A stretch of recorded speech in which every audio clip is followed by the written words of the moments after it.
Queridos e amados irmãos, boa noite. Que a graça e a paz do nosso Deus esteja com todos vocês.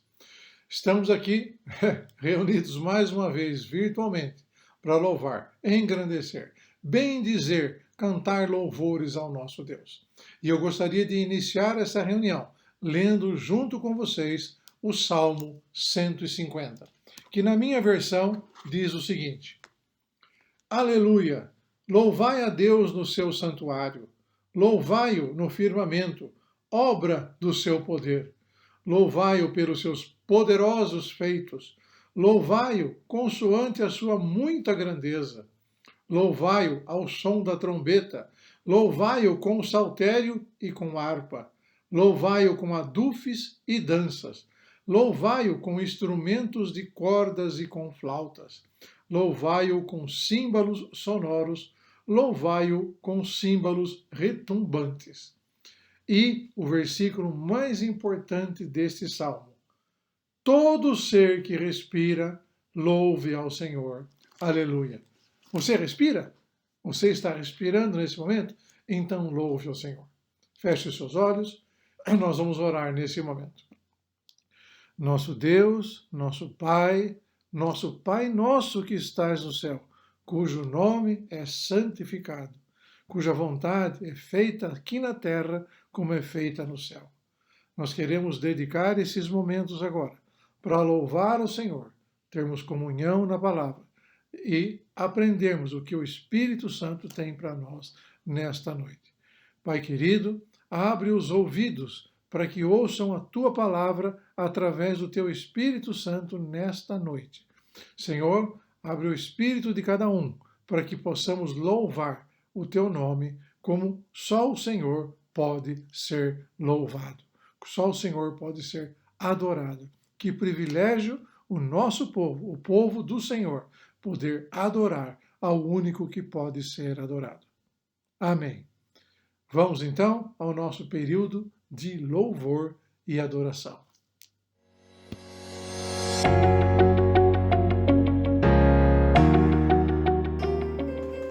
Boa noite, irmãos. Convido vocês a louvarem ao Senhor nesse momento, adorar o nosso Senhor Jesus Cristo.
queridos irmãos.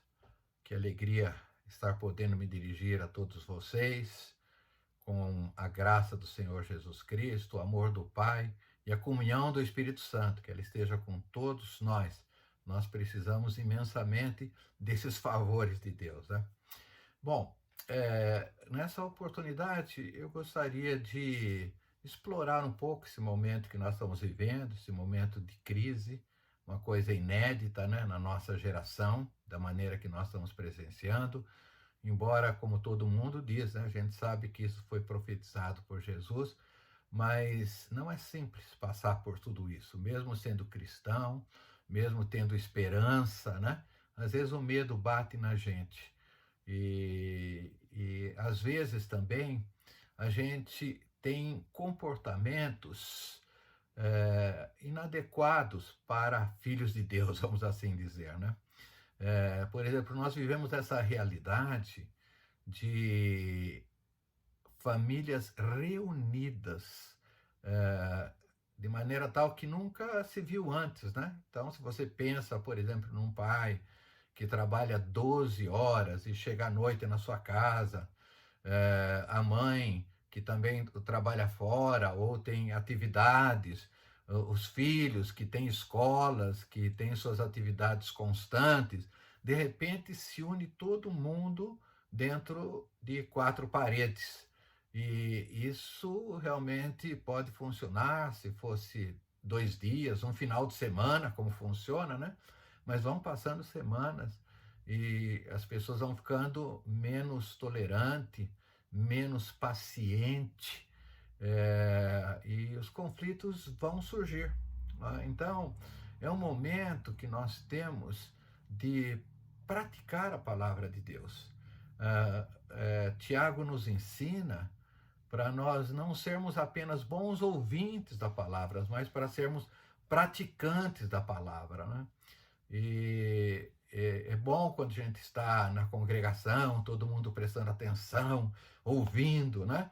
E isso nós vamos acumulando experiência, acumulando conhecimento. Mas chega um momento em que nós vamos praticar a palavra de Deus. Eu creio que é esse o momento que nós estamos vivendo, né?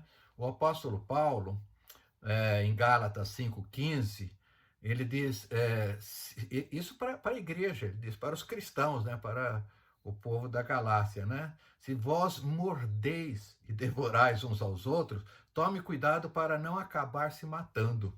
Então, Paulo está dizendo isso para a igreja. E nesses ambientes, a gente corre esse risco, né, de morder um ao outro, de querer devorar um ao outro, né? Mesmo sendo cristãos, a gente está sujeito a isso, né? Então, aí a importância da gente praticar, da gente fazer viva a palavra de Deus, né, nas nossas vidas, a prática da palavra, né, nesses momentos e em todos os momentos, mas principalmente agora, né. Jesus fala da importância de praticar a palavra de Deus, né. Em Mateus 7,21, ele diz assim: nem todos que diz Senhor, Senhor entrará no reino dos céus, mas aquele que faz a vontade do meu Pai. Veja, e qual que é a vontade do Pai? Qual é a vontade de Deus? O Pai expressou algumas vezes: esse é meu filho amado, em que me comprazo. Ouça o que ele diz, faça como ele determinar. Né? Jesus é a expressão de Deus viva aqui na terra, né? Ele se manifestou assim. Então, Jesus vai expressar o que ele quer. Olha que interessante, né? Ainda em Mateus 7, né? Todo aquele que escuta a minha palavra e a pratica. Veja, isso é importante, né?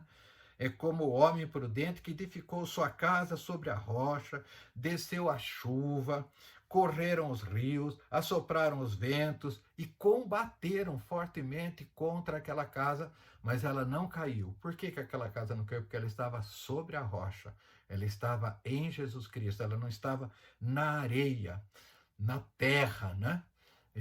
Então a gente sabe que essas enchentes, tragédias, elas dizimam dezenas de pessoas, né? Porque são casas que estão construídas sobre a terra, no morro, né? Que representa areia nesse sentido, né? E os problemas, então, começam a surgir, né? E quando nós construímos em cima da areia, a casa vai cair rápido, mas quando está em cima da rocha, quer dizer, nós praticamos a palavra de Deus, certamente isso vai ser uma fortaleza no sentido positivo para nós, né? Ele fala assim sobre a chuva que cai, né? Forte. A gente lembra que tem os príncipes dos ares, que fica tramando coisas contra as nossas vidas. Mas ele fala de rios, né? Que batem contra a casa, assim no sentido vertical. Então, coisas que acontecem, desempregos, doenças, calúnias, quantas coisas acontecem nas nossas vidas, né? Mas ele fala também sobre um tipo de inimigo que nós não detectamos, que está ao nosso redor, que é o vento. A gente não sabe de onde vem, para onde vai, né? Eu estive alguns meses atrás participando de oração com um grupo lá em Vinhedo. Eu tive contato com um irmão que fazia 20 anos que eu não via. Ele se converteu com a gente, fiz o casamento dele, né? E estava lá orando, estava firme. Eu perguntei, como é que está a sua família? E, tá bem, tal, né? Mas eu achei que não foi uma resposta boa, né? Ele tem um filho, já aí por volta de 20 anos, tal. Depois sozinho com ele, falei, e aí, aconteceu alguma coisa? Ele falou, aconteceu. A minha esposa foi embora. Falei, nossa, mas o que você fez? O que ela fez? Aconteceu alguma coisa? Nada.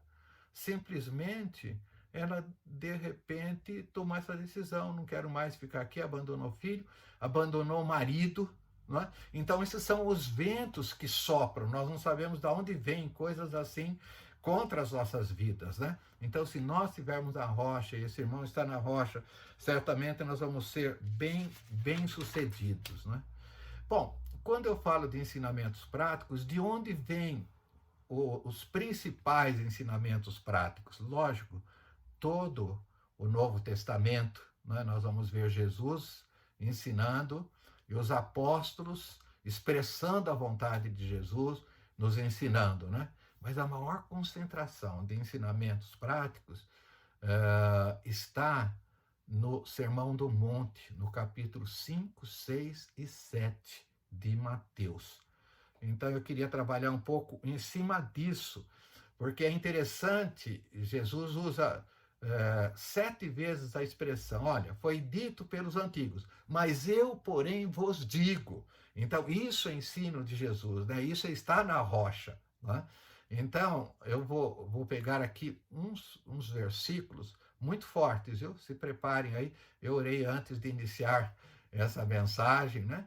E certamente a oração que foi feita no início dessa transmissão também nos abençoa, a oração final vai nos abençoar, mas são trechos fortes de ensino de Jesus, né? Então, Jesus diz em Mateus 5, 21, não matarás, né, que é o mandamento dos 10 mandamentos, né? Mas eu lhes digo, olha, agora vem o ensinamento de Jesus. Qualquer que ficar com raiva, quer dizer, se irar contra seu irmão, será julgado. O que ele está dizendo? Que nós, com a nossa atitude, com a nossa boca, nós estamos matando pessoas. Se há julgamento, é porque, né, e o apóstolo João diz na sua primeira carta, né, que nós, quando temos ódio de um irmão, quando praticamos o mal, nós somos homicidas. Então, nós estamos matando. Então, Jesus diz que matar não é só dar tiro, não, é realmente com a nossa boca, com a nossa atitude, né? Depois ele diz assim, olha, no verso 22, eu gostaria até de que esses versos nem existissem na minha Bíblia, mas eles existem. Quem proferir um insulto sobre seu irmão estará sujeito ao tribunal. O que é a ideia de insulto nesse caso? É você menosprezar o irmão, você falar, você não vale nada, você lembrar de coisas passadas, sabe? Trazer, assim, isso existe muito. Olha, nós estamos nessa situação porque você fez isso, porque você não me obedeceu, porque aconteceu aquilo. Isso, então, é ataque verbal, é ataque de língua, né? Isso faz com que a gente esteja sujeito a um tribunal. Meu Deus do céu, quem quer passar por tribunal, né? Nós já fomos salvos por Jesus Cristo, mas está sujeito a passar pelo tribunal, né? E depois tem ainda o pior de todos, que é o verso... Aí está no verso 22. Verso 22 é um verso grande. Quem chamar o outro de tolo, aí tem várias expressões, né? Alguns chamam de raca, alguns chamam de idiota, burro, né? Ignorante, qualquer palavra assim deselegante contra o irmão, está sujeito, olha que loucura, irmãos, ao fogo do inferno. Meu Deus do céu. O simples fato de eu falar assim, claro, né, com mágoa contra o irmão, fazer uma acusação, eu estou sujeito ao fogo do inferno. Nossa, tão grande salvação que eu recebi, uma atitude minha pode fazer com que eu esteja sujeito ao fogo do inferno. Por que que é assim? Por que que Jesus é rígido? Porque quando eu ofender um irmão, eu estou ofendendo um seguidor dele, um discípulo dele, percebe? Não sou só eu. O meu irmão também é, embora ele seja diferente de mim, embora a gente pode ter diversidades, mas ele continua sendo meu irmão. Deus o aceitou pelo sangue de Cristo, ele é lavado pelo sangue de Cristo. Então eu estou ofendendo a menina dos olhos de Jesus. Por isso que ele é tão rígido, né? Eu estou tornando sujo o que Deus purificou quando eu ofendo uma pessoa nesse sentido, né? Mas no verso 23, e aqui é onde eu quero concentrar mais, é o ensinamento áureo de Jesus. O principal ensinamento, eu creio nisso, que é sobre o perdão. Na verdade, a ênfase de Mateus é sobre perdão, né? Mateus escreveu para os judeus o evangelho e ele trabalha pesadamente em cima de um povo de coração endurecido, de um povo que rejeitou Jesus. Então, ele trabalha pesado, né? Colocando todas as frases, os discursos de Jesus que falam sobre perdão. João, por exemplo, já tem um evangelho que dá mais ênfase ao amor, que são os dois pés que dá equilíbrio para os cristãos, né? O amor e o perdão. Então, nós vamos ver aqui o que o verso 23 fala, Mateus 5, 23, sobre o perdão. Por que eu quero trazer isso, irmãos? Porque a Bíblia nos ensina a perdoar 70 vezes 7. Quer dizer, isso está sujeito a quantidades diárias de necessidade de perdão. Nesse ambiente que nós vivemos hoje, assim, confinados, em quarentenas, né? Quantas coisas pode dar margem a uma tristeza, a uma pequena mágoa, e se nós não liberarmos perdão, né? Isso vai trazer consequências para sempre, como nós vamos ver nesse texto, tá? Então diz assim: se, pois, trazeres ao altar a tua oferta e lembrar que o teu irmão tem alguma coisa contra ti. Veja, esse texto está falando de alguma coisa que eu vou levar para Deus, tá? Pode ser dinheiro, minha oferta, pode ser o louvor que eu vou dar para Deus, pode ser o meu jejum, né? Pode ser alguma coisa. Mas ao fazer isso, eu lembro que tem um irmão que tem alguma coisa contra mim. Então ele disse, olha como Jesus é radical nesse ponto, em todos os pontos, né? Mas principalmente nesse. Deixa a sua oferta ali na frente do altar. Vai primeiro, logo, depressa. Reconcilia com o teu irmão. Faz a paz com o teu irmão. E voltando aí, sim você faz a oferta, né? Verso 25. Entra em acordo sem demora. Isso é urgente, Jesus está dizendo. Com o teu adversário, enquanto ele está a caminho, para que o adversário não te entregue ao juiz, e ao juiz ao carcereiro, e você será jogado na cadeia. Nossa, veja, vou levar uma oferta para o Senhor. Lembro que eu tenho que perdoar, que alguém tem algum problema. Se eu não fizer isso, eu estou sujeito a ser jogado na prisão, na cadeia. Olha, no sentido espiritual, claro, né? Então, Jesus diz, em verdade vos digo, né? Quer dizer, eu gosto dessa palavra, quando ele fala em verdade, ele quer dizer, eu assino embaixo, eu vou no cartório, eu reconheço firma, né? Em verdade, te digo, não sairás dali, da prisão, enquanto não pagar o último centavo. Então vamos pegar alguns ensinos que nós temos, né, nesse texto, né? Em primeiro lugar, a oferta. Como eu disse, levar uma oferta pode ser um louvor, nós estamos uma adoração. É uma oferenda nós estamos fazendo a Deus. Que coisa linda, né? A oração é uma oferta, né? Sempre que nós oramos, começamos com ação de graças. Pai nosso que estás no céu, santificado seja o teu nome. Nós começamos com uma ação de graça, né? Então, parece que tudo isso não é eficiente, não vai dar frutos se eu tiver problemas para ser resolvido com pessoas, com irmãos. Então, quem não está em paz com o seu irmão, não pode estar em paz com Deus. Guarda essa frase. Quem não está em paz com o seu irmão, não pode estar em paz com Deus. Esse texto mostra claramente nisso, né? É assim meio forte dizer isso, né? Então, você está querendo dizer que até minha oração pode não ser aceita por Deus, ou pode, assim, ter restrição por parte de Deus, se eu tiver em impasse com o irmão? Eu digo sim, e vou mostrar para vocês um texto que está em Marcos 11, 25, que diz o seguinte: quando estiverdes orando, olha que interessante, quando estiverdes orando, perdoai, se tendes alguma coisa contra alguém, para que o vosso Pai, que estás nos céus, vos perdoe as vossas ofensas. Mas se você não perdoardes, também vosso Pai que está nos céus não perdoará as vossas ofensas. Olha que interessante. Jesus está dizendo, nos momentos que nós vamos dar oração, faz assim um pouquinho de silêncio antes da sua oração. Não começa orando de cara, não, né? E faz uma meditação. Será que tem alguma coisa, alguma pessoa que tem alguma coisa contra mim, eu tenho alguma coisa contra a pessoa? Porque se você sentir isso, parece que não vale muito a pena orar, né? Não vale muito a pena dar a oferta, porque parece que não vai ser eficiente, não vai resolver o problema, né? Então ele está dizendo aqui, olha, que se você não perdoar, também o vosso Pai que está nos céus não vos perdoará. Então veja, o perdão é a única coisa condicional de Deus para nós, não é para a salvação, para completar a salvação. Não é assim como ele nos perdoa, nós perdoamos. A falta de perdão, irmãos, bloqueia o perdão de Deus. É como se fosse, o perdão de Deus é como se fosse um cano, assim, um conduto que derramasse, assim, bênção nas nossas vidas, né? Uma cachoeira de bênçãos, né? Na hora que nós não perdoamos, esse conduto é interrompido, ele é fechado, bota uma rolha lá, percebe?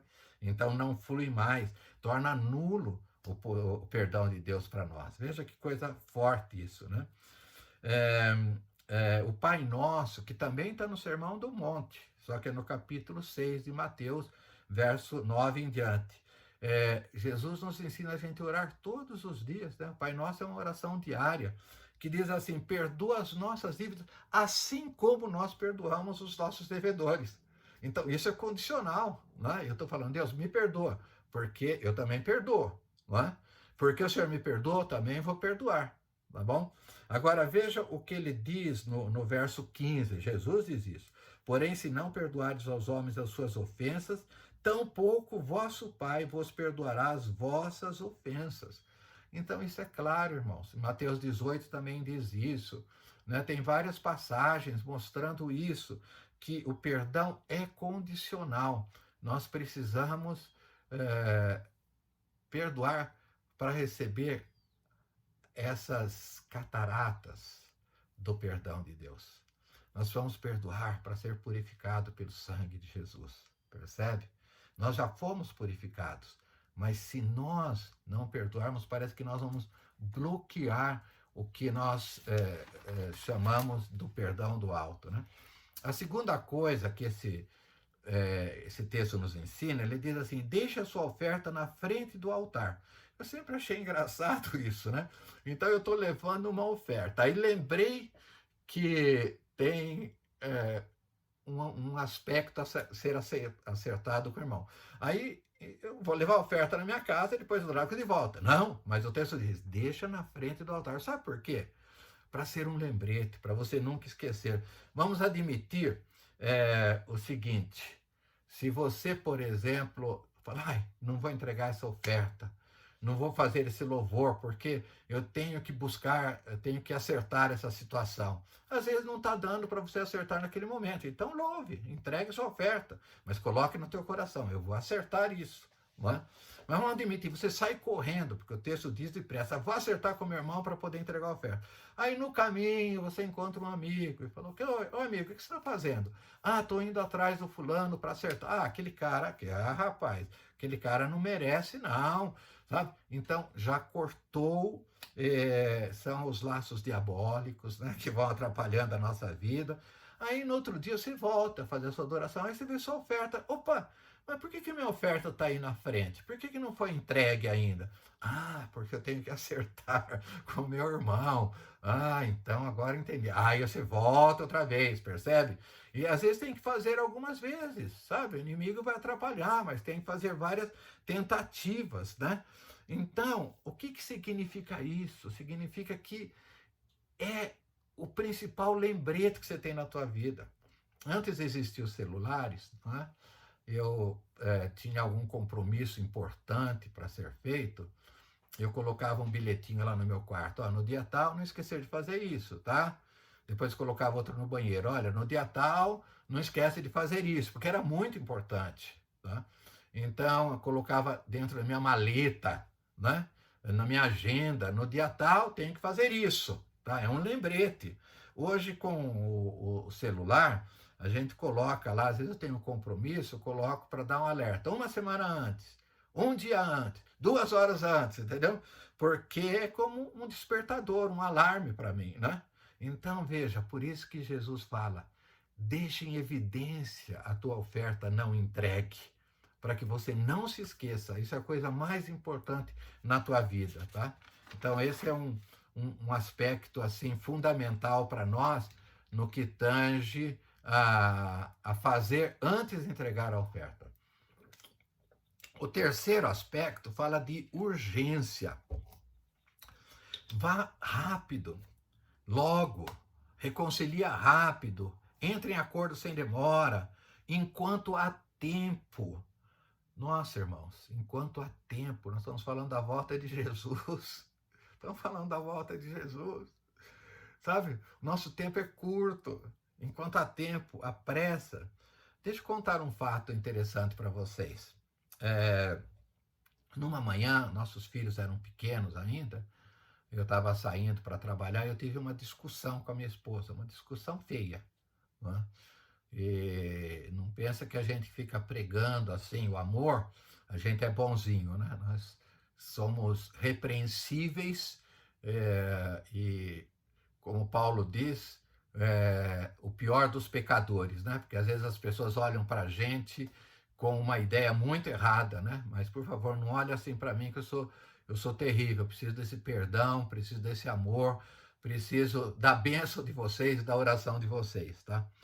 Então, ao sair, eu peguei minha mala brava, assim, minha maleta, e fui pro elevador, depois do desentendimento, e apertava, o elevador nunca chegava, eu queria sumir, eu estava assim naquela situação, e de repente o elevador chega, a porta do elevador abre, e aí a minha esposa sai da sala e vem chorando, falando, não fecha a porta do elevador, eu preciso falar com você. Ela disse, não deixa o inimigo rir de nós. Eu senti assim uma gargalhada de Satanás, dizendo, olha, consegui estragar o dia de vocês. Eu consegui botar mágoa no coração do seu marido e mágoa no seu coração. Então ela veio, me abraçou para reconciliar comigo.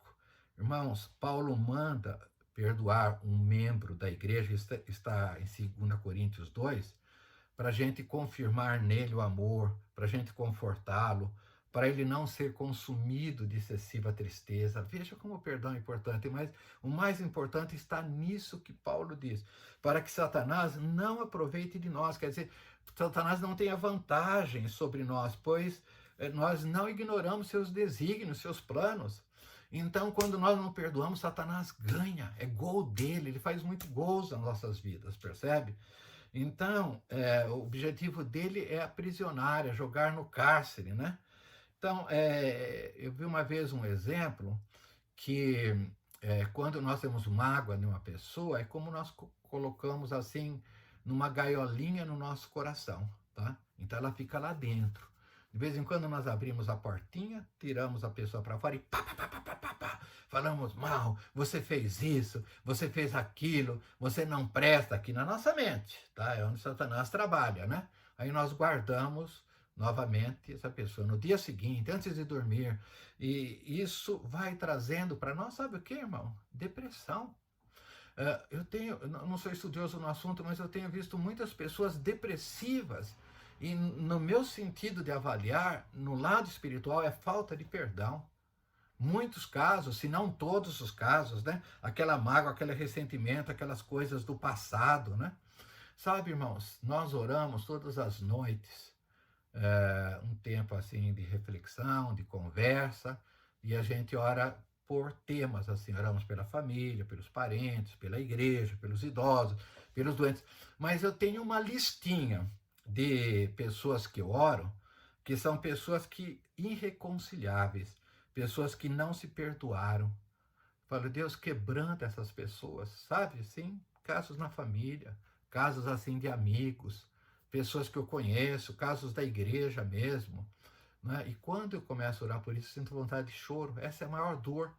Às vezes eu oro por uma pessoa que está com câncer e tal, eu não sinto tanta dor quanto eu oro por essas pessoas irreconciliáveis, né? Então, às vezes as pessoas falam, ai, Deus não me ouve e tal. É claro que o coração está cheio de mágoa, fica difícil Deus ouvir, né? Então, a urgência, libere, abra a porta da sua gaiolinha, deixa a pessoa embora, livre, na paz de Deus, tá? Faz isso, né? E também, ainda o que a gente aprende aqui, por que a misericórdia de Deus parece não funcionar nesse caso? Olha, ele é o Pai das misericórdias, né? O Deus das consolações. E parece que a misericórdia de Deus não funciona nesse caso. Por que não?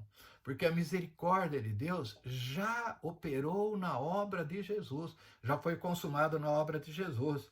Veja, a pessoa que não perdoa não está valorizando a grandeza do perdão de Deus na cruz, né? Isaías 53 diz que agradou a Deus moê-lo, fazendo enfermar.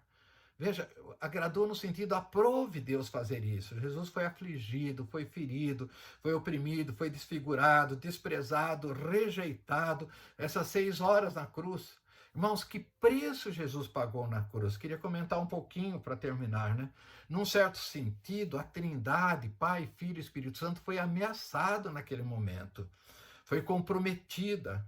Porque Jesus disse, Deus meu, por que me desamparaste? Então, uma parte da Trindade estava como desamparado no sentido humano, né? Ele, como homem, né, estava desamparado e suportou sobre ele a ira divina. Por que houve a ira divina? Porque Jesus destruiu a inimizade por intermédio da cruz. Jesus suportou o próprio inferno.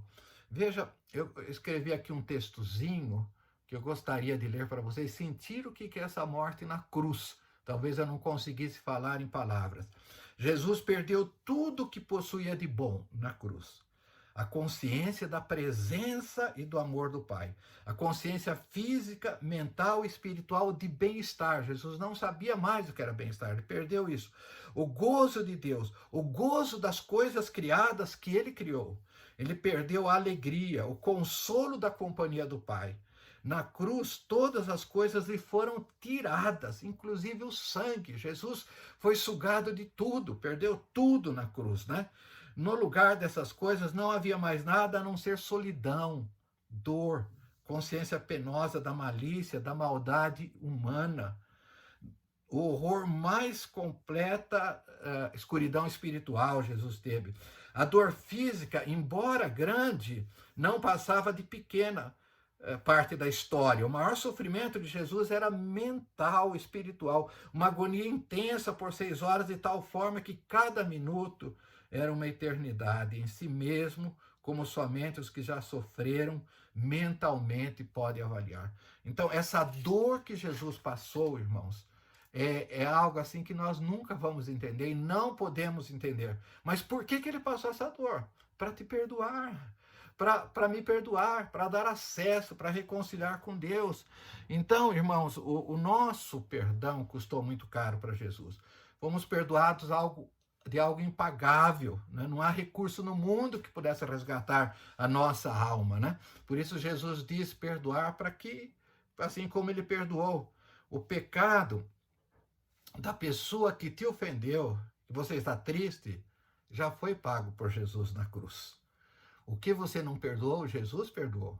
Então você está sendo um juiz, percebe como a gente ofende Jesus? É uma questão de honra para nós perdoar outros na base da obra de Cristo. Se nós recebemos tão grande perdão, sou perdoado, um escravo perdoado, eu sou um escravo perdoado, uma dívida tão grande. Agora, comparativamente, vou perdoar os pequenos, pequeninhas dívidas, né? Porque a grande já foi perdoada. As pessoas deveriam pagar, a gente acha isso, né? As pessoas deveriam pagar pelas coisas erradas. Mas sabe o que Jesus diz? Eu já paguei. Deixa essa pessoa livre. Eu já paguei as coisas erradas que ela fez. Lembra-se disso sempre, né? Perdoar alguém não é dizer que não há dívida, que não havia culpa.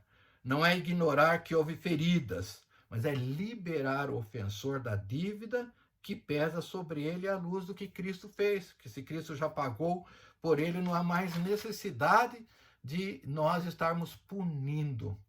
Que Deus dê graça para você.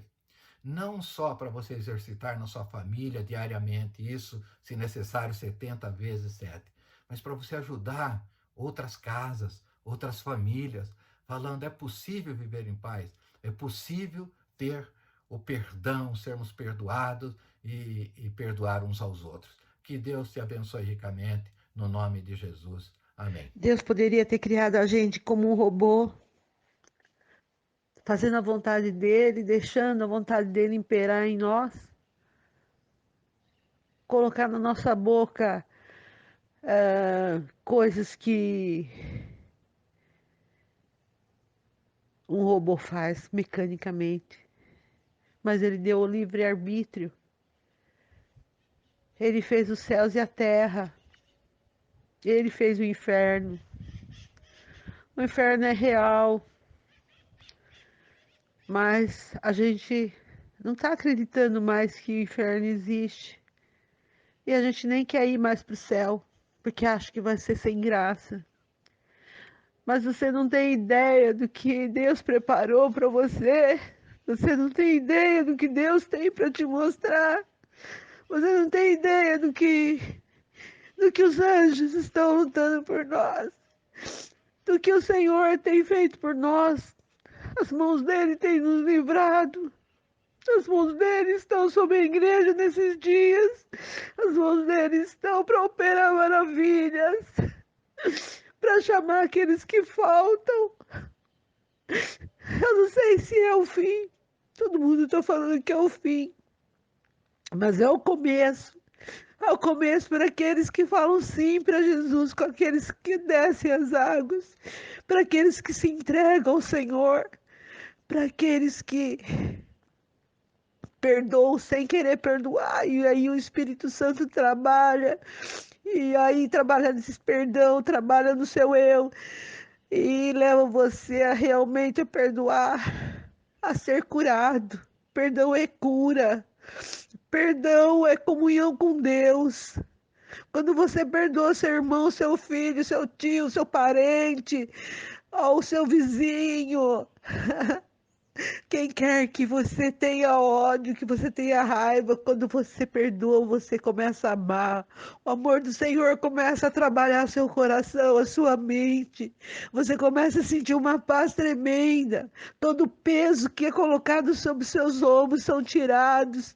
Toda a mágoa, toda ansiedade, toda amargura, toda coisa ruim que seu corpo pega quando você não diz perdão.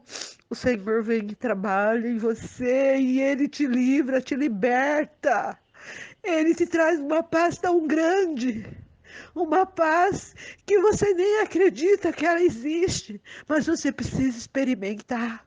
Você precisa experimentar o que é esse perdão, o que é esse amor de Deus na sua vida. Você precisa experimentar cada dia. Você precisa cantar embaixo do seu chuveiro, você precisa falar com Deus no seu quarto, você precisa ir para o seu trabalho pensando no Senhor e ouvindo a palavra do Senhor, deixando Ele trabalhar na sua vida, no seu coração, na sua mente. Só assim você vai fazer a vontade dEle. Só assim você vai ter uma felicidade que o mundo não dá.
Preciso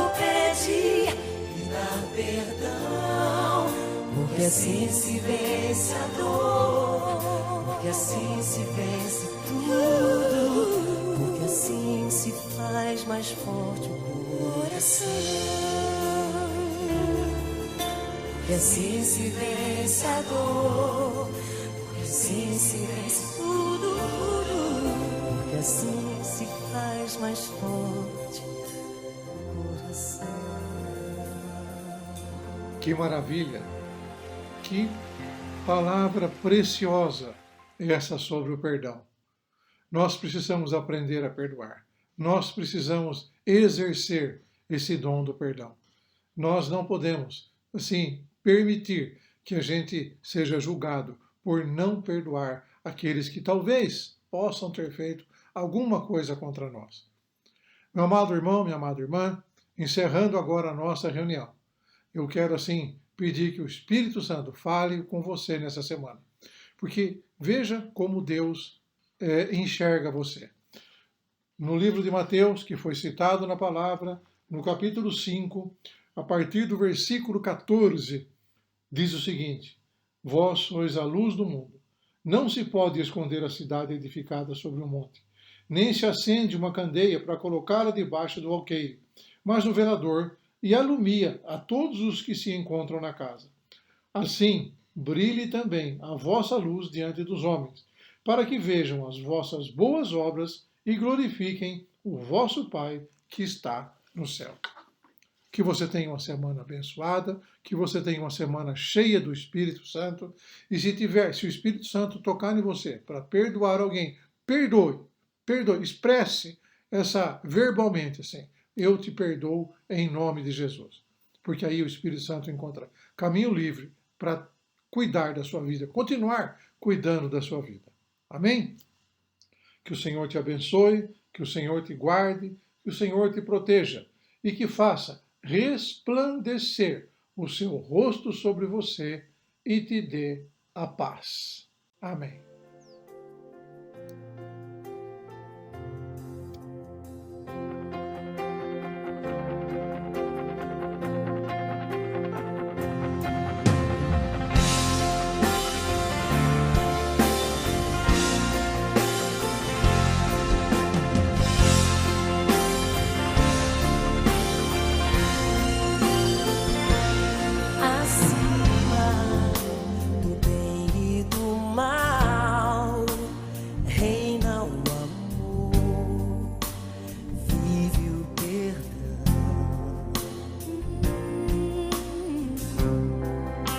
Perdão